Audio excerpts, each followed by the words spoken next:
Dans cette vidéo, je vais te partager le plan actionnable à mettre en place dès maintenant pour te permettre de te lancer dans l'UGC et signer ta première collaboration en moins de 7 jours. Surtout, reste bien jusqu'à la fin et prends un maximum de notes car je vais te donner totalement gratuitement tout ce que tout le monde te fait payer. Donc je te laisse d'ores et déjà enregistrer cette vidéo pour ne jamais la perdre et également mettre un petit like si tu veux me remercier de te faire gagner du temps et quelques centaines d'euros au passage. Dans cette vidéo, je m'adresse à celles et ceux qui savent déjà ce qu'est l'UGC et à qui il manque simplement des actions claires à mettre en place. J'ai personnellement signé ma première collaboration 24 heures après m'être lancé dans l'UGC et généré mon premier mois à plus de 2000 € en un seul mois, moins de 6 mois après ma première collaboration. Donc si tu te demandes d'où je sors tout ce que je vais te partager dans cette vidéo, je ne les sors pas de mon chapeau, tu t'en doutes, c'est un système qui m'a permis de signer 70 000 € sur cette dernière année. Petit disclaimer, nous sommes dans l'entrepreneuriat et personne d'autre hormis toi peut te promettre de résultats vis-à-vis des actions que tu vas mettre en place, ta vitesse d'exécution et ta persévérance même dans les moments de doute. Donc, on est parti. Premier prérequis, il va falloir absolument dès maintenant créer ton auto-entreprise. C'est quelque chose qui prend 30 minutes,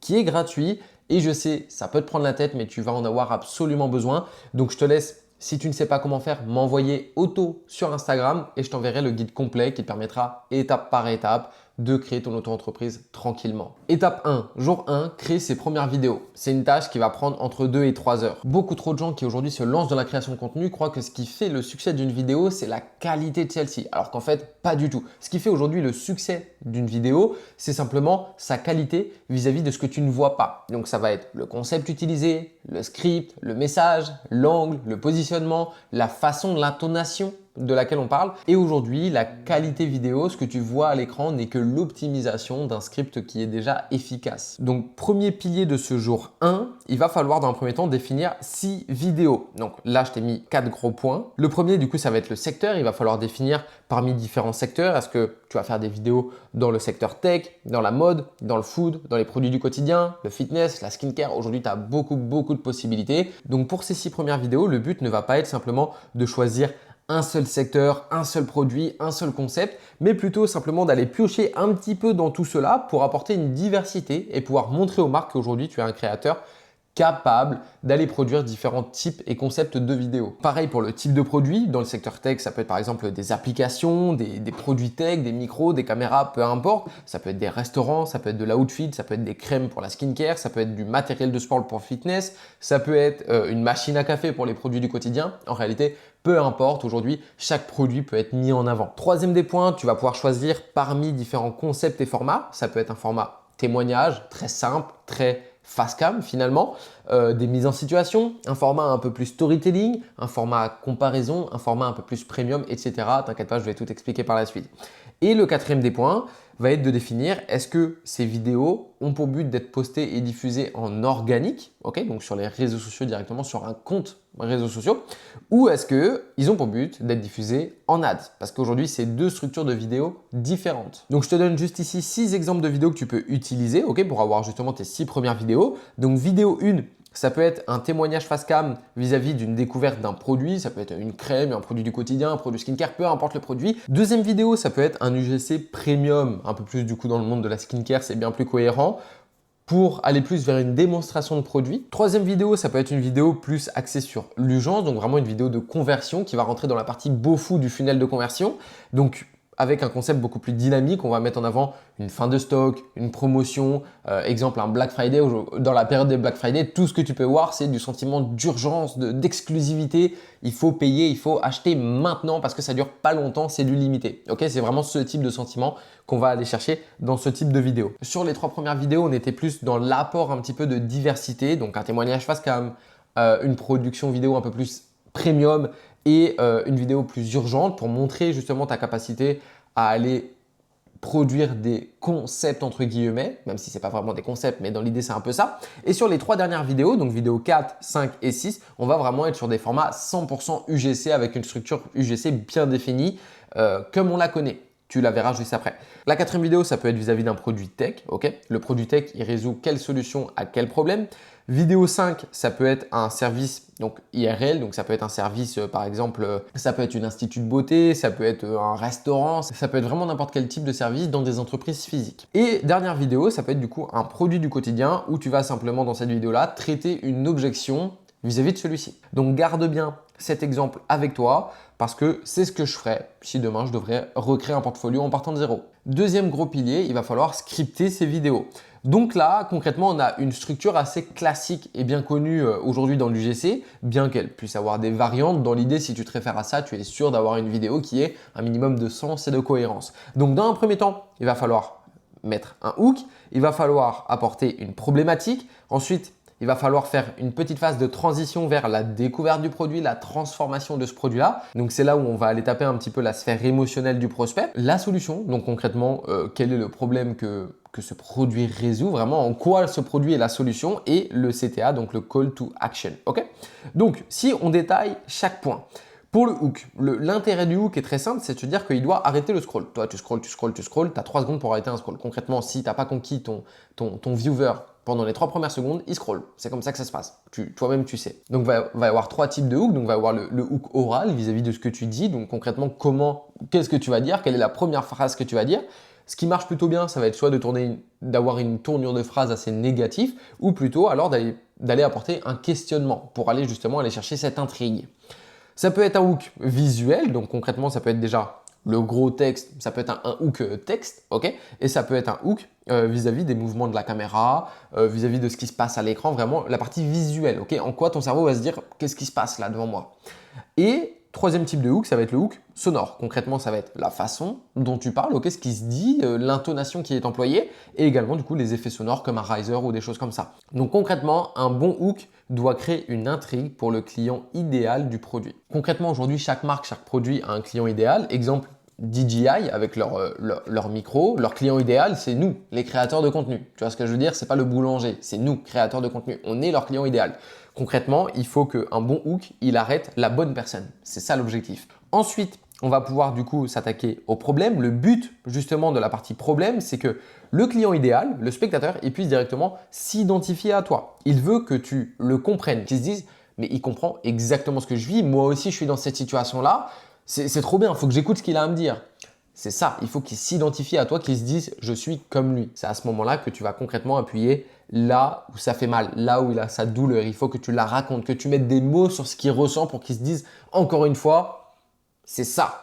C'est ça, il faut que j'écoute ce qu'il a à me dire, il faut que j'écoute sa solution, je connais cette problématique. Si il n'y a pas d'identification ou la douleur n'est pas assez forte, il scroll. On arrive à la partie découverte / transformation. Donc là, l'objectif, c'est simple, c'est de créer le désir. Tu as identifié, tu as mis le point là où ça fait mal. Il faut que tu lui montres concrètement où est-ce qu'il peut arriver, ok? En quoi, justement, il peut éliminer cette problématique, éliminer cette douleur. Donc, tu dois toujours, sans dire la solution ou montrer le produit, mettre en avant le changement, l'avant, après, montrer le résultat désiré par le spectateur, ok?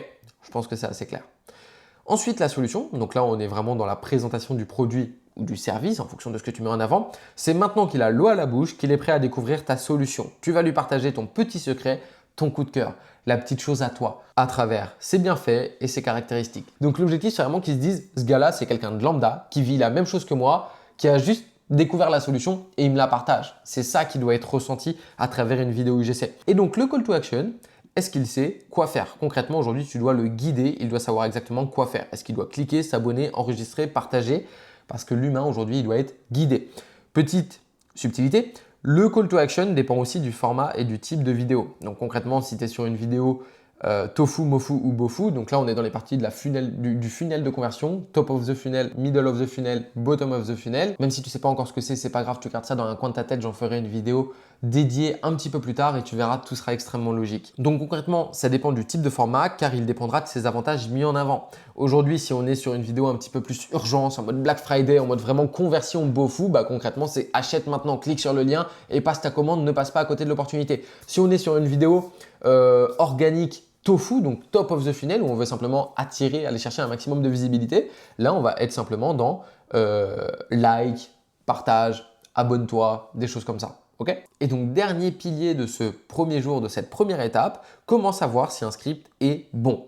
Donc, on va avoir quelques questions à se poser. Dans un premier temps, il va falloir noter la douleur sur 10, savoir si on a une vraie douleur à résoudre avec ce qu'on met en avant. Concrètement, si tu mets en avant ce genre d'objet, une fleur, frérot, je suis pas sûr qu'il y ait une grande douleur. Tu vois, je suis pas sûr que, enfin bon, c'est cool, t'achètes ça vite fait à l'occasion parce que voilà, bon, j'ai le désir que mon intérieur soit un petit peu plus beau, qu'il soit sublimé. Mais dans l'idée, t'as pas de douleur liée à ça. Tu vois, ton intérieur il est extrêmement moche et ça te fait vraiment chier quand tu te lèves le matin. C'est pas ça qui va tout résoudre. Tu vois ce que je veux dire? Donc il y a pas de réelle douleur par rapport à ça. Si on la note sur 10, on est à 1. Tu vois ce que je veux dire? Donc il faut absolument que ta douleur, la problématique que tu vas résoudre soit forte chez le prospect pour pouvoir justement faire en sorte que ce soit intéressant. Et c'est ça aussi qu'il faut montrer aux marques, c'est que tu as compris qu'aujourd'hui, il faut résoudre des douleurs qui sont fortes. La première question à se poser, c'est est-ce que mon script pourrait être une conversation avec un ami? Concrètement, écoute bien ce que je vais te dire, tu ne dois pas dire ce que tu scriptes, mais tu dois scripter ce que tu dis.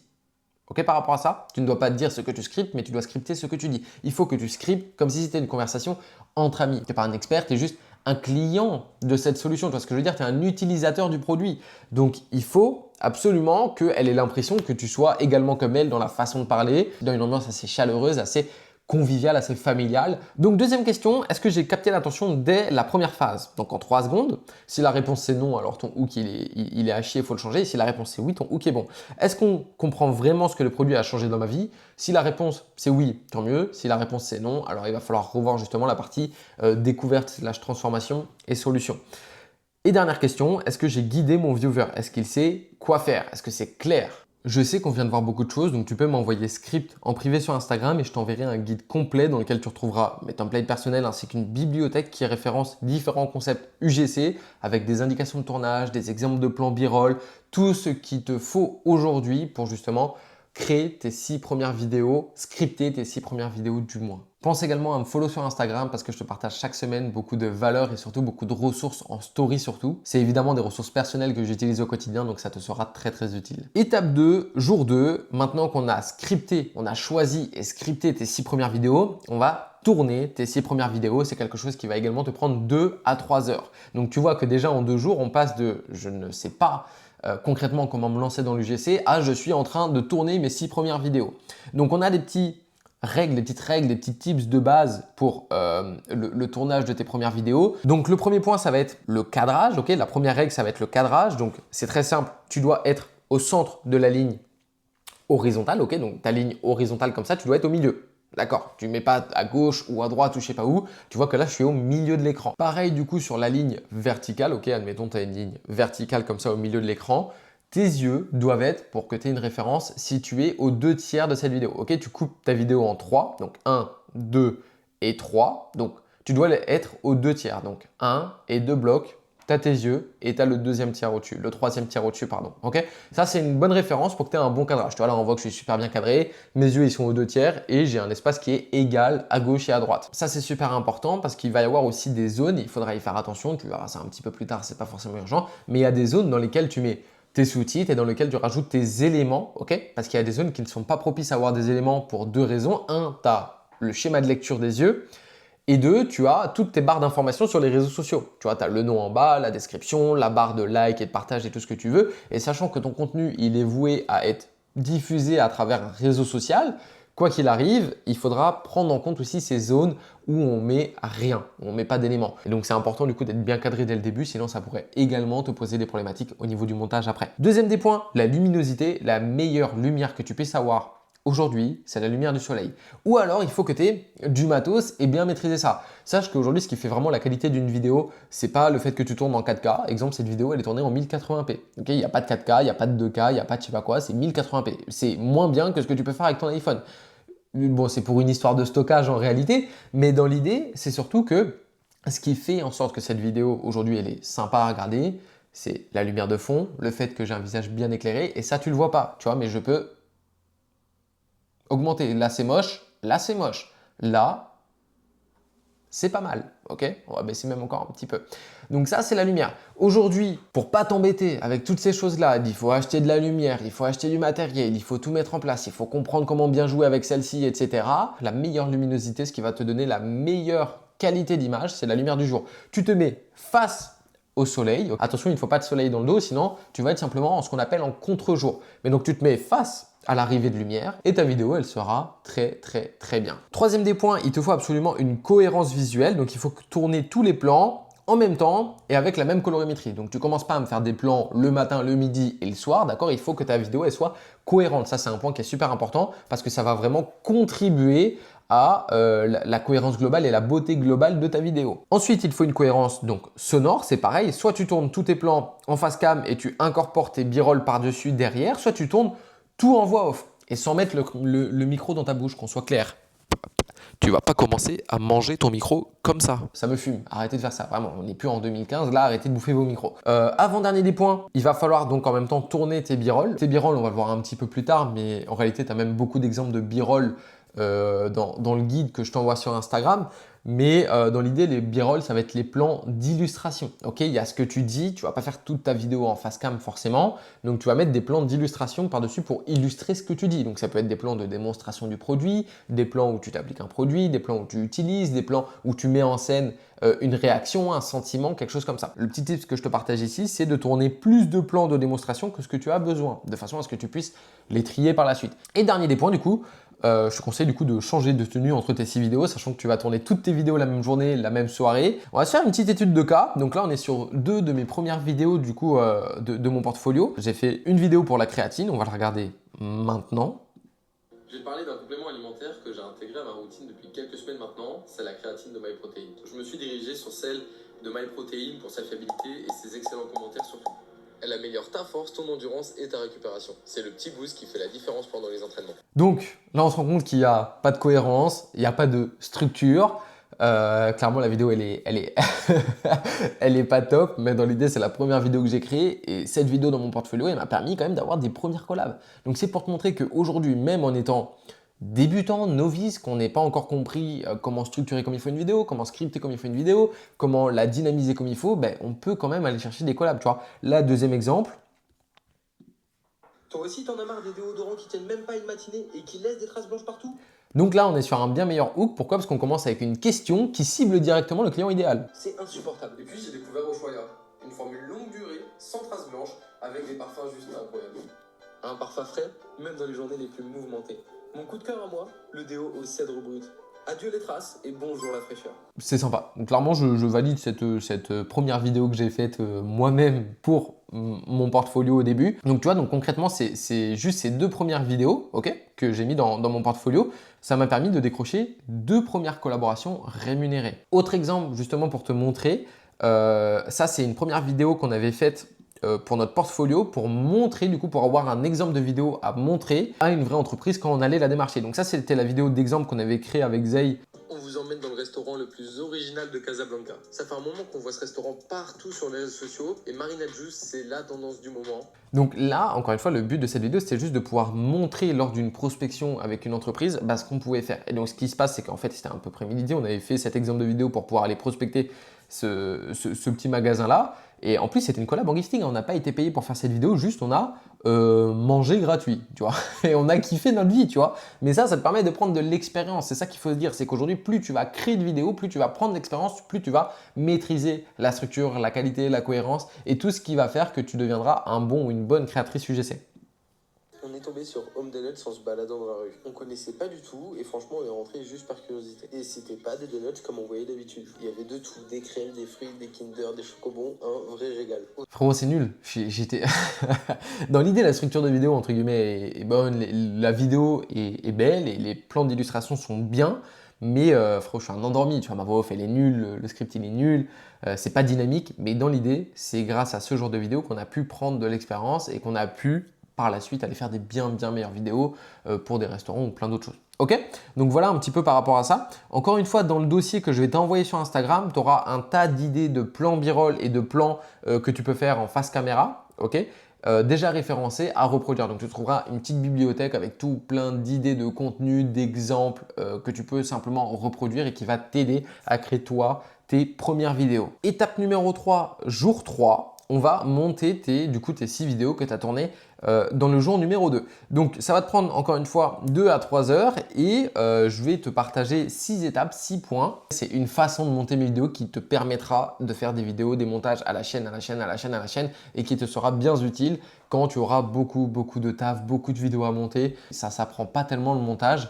ça s'expérimente, je dirais, tu vois, dans le sens où c'est pas une vidéo comment monter sur CapCut qui va t'aider, tu vois. J'ai envie de te dire, tu as une idée en tête, tu le fais et si tu sais pas comment la faire, tu vas essayer de trouver un petit tuto sur TikTok. Tu l'as fait une fois, c'est bon, ça c'est adhéré. Tu vois ce que je veux dire? Dans un premier temps, une fois que tu as tourné toutes tes vidéos, tu vas simplement faire ton dérush vis-à-vis de l'audio. Ok, donc tu vas garder seulement les éléments du script et les b-roll. Ok, donc tu coupes tous les moments de blanc, tout ce qui ne te sert à rien. Tu gardes seulement les moments où tu parles qui sont nécessaires pour le script, donc pour la vidéo, et à la fin de ce dérochage, tu gardes tous tes plans b-roll. Étape numéro 2, on va mettre en page la vidéo. Donc là, encore une fois, tu vas préciser le dérochage, donc tu vas vraiment aller éliminer tous les moments de blanc, ok, de façon à ce qu'on n'ait pas de moments de latence comme tu as pu voir dans les premières vidéos, tu as des moments de blanc, c'est affreux, c'est horrible, il faut que tout s'enchaîne et que ce soit fluide. On supprime les blancs, on choisit les b-roll, ok, et on les met à leur place. Donc concrètement, une fois que tu as bien cuté et bien dérushé tout ton script, toutes tes b-roll, tu vas les mettre par-dessus. Ok, tu vas les intégrer aux bons endroits. Tu vas sélectionner le bon moment de ta b-roll que tu souhaites pour pouvoir commencer à mettre en page un petit peu ta vidéo. Étape numéro 3, une fois que ta vidéo est mise en page, dérushée, tu vas faire tes sous-titres. Ok, une fois que tu vas générer tes sous-titres automatiquement, automatiquement avec CapCut, tu vas choisir ta police, tu vas choisir la taille, s'il te plaît, arrête de mettre des gros sous-titres. Tu vois bien ce que j'ai fait dans mes vidéos d'exemple, c'est affreux, vraiment, faut arrêter de faire ça. Je sais qu'on fait souvent ça quand on est débutant, mais arrêtez les gros sous-titres, il faut que ce soit beau, simple, épuré et surtout, moi je te dirais de mettre une seule ligne. Ok, les sous-titres sur 3 lignes, là, c'est affreux, encore une fois, une ligne. C'est propre, c'est simple, c'est beau, c'est esthétique, c'est cohérent. Ok. Et super important, tu vas corriger tes fautes d'orthographe. Ok, vraiment, les fautes d'orthographe, c'est un enfer. Moi, je fais beaucoup de fautes d'orthographe, je les vois même pas. C'est vraiment super long des fois quand j'ai des clients qui sont assez stricts et pointilleux, ce qui est normal, hein. Je dois copier-coller pour faire corriger chaque phrase après phrase, c'est très long. Mais dans l'idée, c'est ce qu'il faut parce que ça va apporter vraiment un aspect professionnel à tes vidéos. Si quelqu'un repère une faute d'orthographe, on va se dire c'est bancal. Ok. Quatrième des points, tu vas rajouter tes effets sonores. Attention, on n'en abuse pas non plus et on baisse le volume. Moi, j'aime bien les mettre à -20 à peu près les effets sonores. Tu vas voir sur CapCut, je les mets à -20. Tu vas ajouter ta musique. Donc là, encore une fois, moi sur le volume, je le mets à -25, -30 la musique en général. Après, ça dépend de la musique. Et surtout, tu fais attention, sur CapCut, tu filtres les musiques commerciales. Ok, c'est des musiques qui sont libres de droit. Sinon, tu vas te faire strike tes vidéos. C'est un enfer et surtout, tu ne peux pas livrer une vidéo à une marque. Si tu n'as pas une musique libre de droit, c'est vraiment pas pro. Sixième et dernier des points, écoute ta vidéo 5 fois. Si tu t'es lassé avant de l'avoir vue 5 fois, il y a peut-être des modifications à faire. Dis-toi bien que si même toi, tu te lasses de ta vidéo, alors après, attention, je sors du lot tous ceux qui s'aiment pas trop, qui n'aiment pas se voir, qui n'aiment pas s'entendre, etc. Ça viendra avec le temps. Mais quand tu es à l'aise avec le fait de créer des vidéos, quand tu es à l'aise avec ta tête, avec ta voix, etc. Par exemple, moi, je suis très à l'aise avec moi-même. Il y a un moment, si ma vidéo, ça me fait chier de la voir 5 fois d'affilée, si je ne l'aime pas assez et que je ne suis pas assez fier de ce que j'ai fait pour la regarder 5 fois d'affilée, c'est peut-être que, mets-toi à la place de celui qui va la regarder une seule fois. Tu vois ce que je veux dire? Donc vraiment, c'est si ta vidéo, tu n'arrives pas à la voir 5 fois de A à Z et qu'elle ne te captive pas 5 fois, tu vois, c'est peut-être qu'il y a des modifications à faire. Étape numéro 4 et jour numéro 4, le portfolio. C'est quelque chose qui va prendre 1 à 2 heures maximum. Encore une fois, il y a beaucoup trop de créateurs aujourd'hui qui passent des heures et des heures et des heures à créer un beau portfolio esthétique pour qu'ils convertissent, etc. Et c'est vraiment très bien et c'est excellent de penser comme ça. Mais pour être honnête, au début, on s'en fout. La V1 de ton portfolio, c'est juste une mise en page, c'est juste un support. Ok, ce n'est pas encore devenu un élément de conversion. Je vais te proposer déjà de créer ton portfolio sur Canva. C'est très simple, c'est ce que tout le monde fait. Tu peux trouver des templates, etc. Dans tous les cas, encore une fois, je te référencerai des templates de portfolio et le guide aussi pour créer ton portfolio dans le guide que je t'enverrai sur Instagram. Mais dans l'idée, une structure très simple, c'est ça. La première page, tu vas avoir une page de bienvenue. Ok, avec une belle photo de toi, etc. La deuxième page, ça va être une page de présentation de toi. Donc là, encore une fois, tu n'as pas besoin de mettre, de raconter ta vie. On veut 3-4 lignes max. On veut juste savoir en quoi, qui tu es concrètement. Troisième page, donc tu vas mettre en page tes 6 contenus vidéo. Quatrième page, c'est optionnel, mais tu peux mettre des contenus photos. Personnellement, j'en mets pas parce que je ne vends pas spécialement de photos. Je les livre plus en bonus à mes clients. Mais si tu sais faire des belles photos avec des produits, etc., bah carrément fais-le. En fait, c'est un atout. Et encore une fois, cinquième page qui est optionnelle, ça va être le matériel ou les performances. Si tu as déjà un passé créatif sur les réseaux, exemple, si tu as déjà des éléments de conversion, tu peux les ajouter. Mais si tu es totalement novice et débutant, ne commence pas à penser à ça. Et la dernière des pages, du coup, ça va être la page de contact. Ok, pour prendre contact avec toi, tu mets ton mail, tes réseaux si tu as envie de mettre en avant tes réseaux, etc. Petit tips, super important. Il faut décocher la case redimensionner sur mobile. Sinon, c'est affreux, c'est super long. Il faut vraiment, moi, je préfère personnellement qu'il soit pareil visuellement si tu l'ouvres sur l'ordi que sur mobile. Ok, donc tu décoches la case redimensionnée sur mobile. Tu vas désactiver la lecture automatique des vidéos. Tu cliques sur ta vidéo, tu vas dans éditer et tu décoches la case lecture automatique. Parce que sinon, ça va faire que quand une marque ouvre ton portfolio, elle a toutes les vidéos qui s'enclenchent en même temps. Là, c'est affreux, elle panique, elle n'était pas prête à ça, elle quitte ta page, ça y est, c'est bâclé. T'es pas son créateur, ok? Tu viens de perdre une collab. Une potentielle collab. Tu n'oublieras pas de republier après chaque modification. Quatrième des points, prends un Canva payant en fait. Clairement, c'est 10 balles par mois et ça te change la vie. C'est vraiment le mieux. Et dernier des points, si tu veux être pro dès le début, prends un nom de domaine. Encore une fois, dans le guide, tu auras des templates de portfolio qui sont référencés et le guide en tant que tel pour t'aider à créer ton portfolio étape par étape. Une fois qu'il est créé, envoie-moi également ton portfolio sur Instagram. Si tu veux un avis honnête, moi clairement je suis là pour te dire ce qui se passe. Si c'est moche, je te dirai c'est moche. Si la qualité de tes vidéos, ça craint, je te dirai ça craint, il faut les refaire. Je te dirai quelles sont les problématiques et comme ça te permettra de réduire les pertes de collab. Okay, étape 5, jour numéro 5, on va maintenant se rendre visible. Donc là, on est dans la partie inbound. Okay, donc là, on a pour but de faire en sorte que les collaborations viennent à toi. Okay, on est dans l'attraction. Donc, c'est des actions qui vont te prendre entre 2 et 3 heures du coup sur ce jour numéro 5. Concrètement, aujourd'hui, ce qui va déterminer qu'un créateur UGC va avoir la capacité de créer 2 à 3 000 euros par mois, ça va être son nombre de premières collaborations. Parce qu'aujourd'hui, c'est une réelle problématique, mais il y a énormément de créateurs qui sont extrêmement talentueux, et je pèse mes mots quand je dis extrêmement talentueux, qui n'ont pas de collab, qui n'arrivent pas à en vivre, qui n'arrivent pas à générer même juste des compléments de revenus stables parce que justement, ils ne savent pas se démarquer, ils ne savent pas se rendre visible. Dans l'idée, il va falloir se rendre visible dans le plus d'endroits possible pour vraiment être comme un agriculteur. Il plante ses graines, il plante ses graines, il plante ses graines pour faire en sorte qu'à terme, justement, on ait des collabs qui viennent en automatique à nous. Ok, bien que là, on soit encore dans la surface de cette partie un peu inbound, mais je ferai des vidéos beaucoup plus détaillées sur comment est-ce qu'on va créer une vraie brand pour pouvoir justement attirer à nous un maximum de collaborations. Premièrement, on va aller se référencer sur les plateformes. Donc, on va créer tes profils sur toutes les plateformes. Donc, UG, Malt, Fiverr, Takema, toutes les plateformes UGC ou les plateformes freelance. Grosse priorité sur UG et Malt. Okay, UG, c'est vraiment plateforme UGC, la première plateforme UGC à laquelle il faut s'inscrire. Et Malt, c'est la première plateforme freelance aujourd'hui utilisée en France. Fiverr, je crois que c'est beaucoup plus sur la partie américaine, etc. Mais ça peut être utile. Concrètement, donc, on va voir les différents points. On va faire un exemple ensemble, mais il va falloir avoir ton numéro de tiré, d'où l'importance du prérequis créer son auto-entreprise parce que pour t'inscrire sur les plateformes, il te faut un numéro de tiré. Tu mettras ta photo de profil, une bannière, une description, tes vidéos et tes tarifs. Tu fixes tes tarifs. Alors là, on est sur une vraie question. Comment est-ce que j'essaie, comment fixer mes tarifs, etc. Fixe tes tarifs avec lesquels tu es à l'aise et sois honnête sur la qualité de tes vidéos. Le prix n'est pas le plus important, on s'en fout de gratter 20 balles. Aujourd'hui, ce qu'on veut, c'est prendre de l'expérience. Ce qu'on veut, c'est signer nos premières collabs. On s'en fout de gratter 20 balles. Si pour toi, ta vidéo vaut 90 balles et que tu es à l'aise avec ça, alors mets-la à 100 balles sur UG et tu auras 90 balles dans ta poche. Si tu es à l'aise avec l'idée de se dire, bah moi, ma vidéo, elle vaut 200 euros. Dès le début, je suis un bon créateur, ma vidéo vaut 200 euros. Bah, mets-la à 200 euros. Dans l'idée, ne fais surtout pas aussi l'erreur inverse de se dire, vas-y, je vais mettre le moins cher du marché. Comme ça, j'aurai un max de collab. De 1, ça marche pas. Vraiment, ça marche pas. T'inquiète, j'ai essayé. Dans mes débuts, j'ai essayé tout ce qui est possible. Ça marche pas. D'accord? Tu peux mettre à 40 balles ta vidéo. Si ton travail vaut 40 balles, en fait, t'as aucune crédibilité en tant que créateur. C'est très clairement qu'on soit honnête, tu vois. Mets-toi à 100 balles, 120 balles, 150 balles, peu importe ce que tu estimes. Là, ce qu'on veut, de toute façon, c'est signer nos premières collaborations, prendre de l'expérience, avoir un maximum d'avis positifs sur les plateformes pour justement améliorer notre référencement. Donc, on va faire un petit exemple en direct. Je vais aller sur mon profil UG pour que tu puisses voir ça par toi-même. Ok, moi j'ai une bannière très simple, c'est une photo avec écrit Vincent Meunier. Clairement, le gars s'est pas pris la tête. Il faudrait, c'est vrai, la retravailler. Mais dans l'idée, tu mets juste une petite bannière, tu mets une photo. Moi, j'ai opté pour une photo avec un fond jaune tout simplement parce que c'est un peu Pepsi, un peu flashy. L'objectif, c'est un petit peu de se démarquer. Donc moi, c'est une description très axée sur l'expertise. Maintenant, toi, ton objectif aujourd'hui en tant que débutant, ça va être simplement d'avoir une description qui te présente toi. Tu mets tes 6 exemples de vidéos. Là, l'important, ça va être d'avoir un maximum d'avis. Ok, par la suite, tu vois, moi, j'ai quoi? J'ai une dizaine d'avis.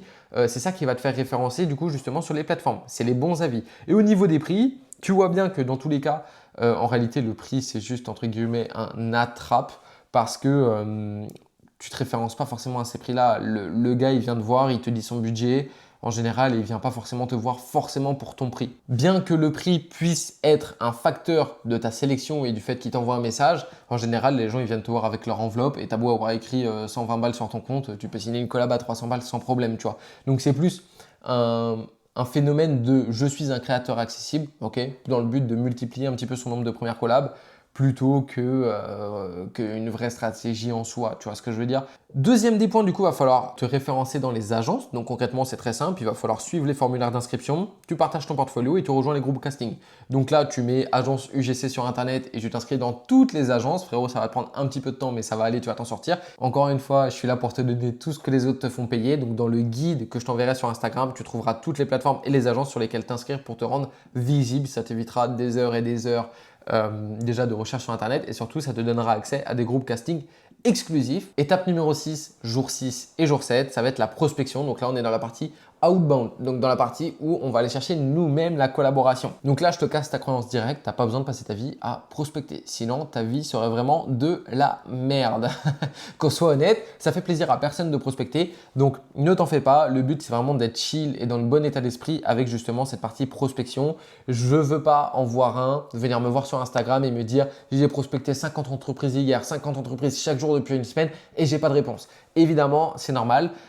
Plus tu vas vouloir faire de la masse, plus ça va être en fait pas ciblé, ça va être un petit peu n'importe quoi. C'est tellement générique que tu te mets dans l'eau de tout le monde. Donc arrête de vouloir prospecter 50 entreprises par jour, ça n'a aucun sens. Dans un premier temps, pour cadrer un petit peu la chose, il va falloir comprendre que nous, ce qu'on veut, ça va être de cibler des moyennes entreprises, entre guillemets, ça va un petit peu tout et rien dire, mais grosso modo des entreprises qui font entre 10 et 100 000 euros par mois. Je t'explique pourquoi.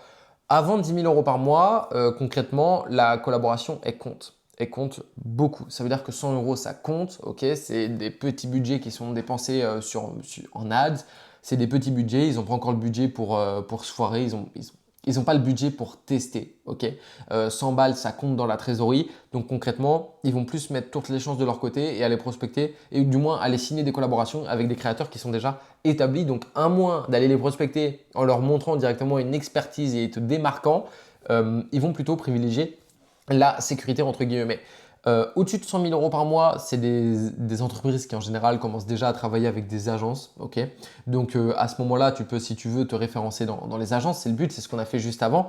Nous, ce qu'on veut, c'est les entreprises, les e-commerçants, les SaaS, tout ce qu'on veut qui fait entre 10 et 100 000 euros par mois. Ok, c'est dans ce stade-là que le e-commerçant, il est encore en général un peu autodidacte, qui commence à se diversifier, qui commence à tester, qui commence à avoir beaucoup plus de budget ads, qui commence à avoir beaucoup plus de budget pour les créas. Et donc, c'est à ce moment-là que tu peux largement intervenir et puis lui proposer des créatifs.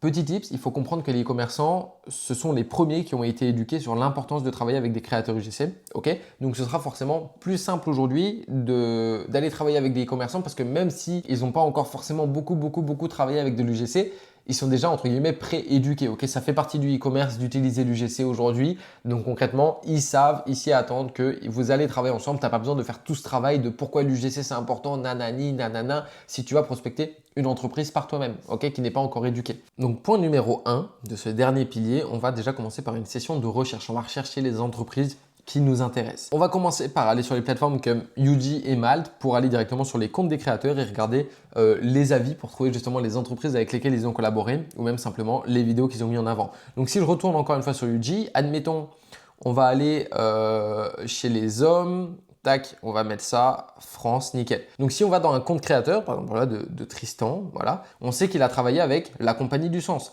Donc à ce moment-là, il faut comprendre que la Compagnie du Sens travaille avec des créateurs UGC. Tu peux aller faire tes recherches sur est-ce que ça t'intéresse de travailler avec la Compagnie du Sens. Là, on sait que c'est pas forcément une agence. Kairin, tu cliques dessus direct. Ok, on sait que par exemple, ils ont travaillé avec 2 créateurs. Ok, donc kairin.fr, tac, on copie, on ouvre une nouvelle page et on va voir directement ce qu'ils proposent.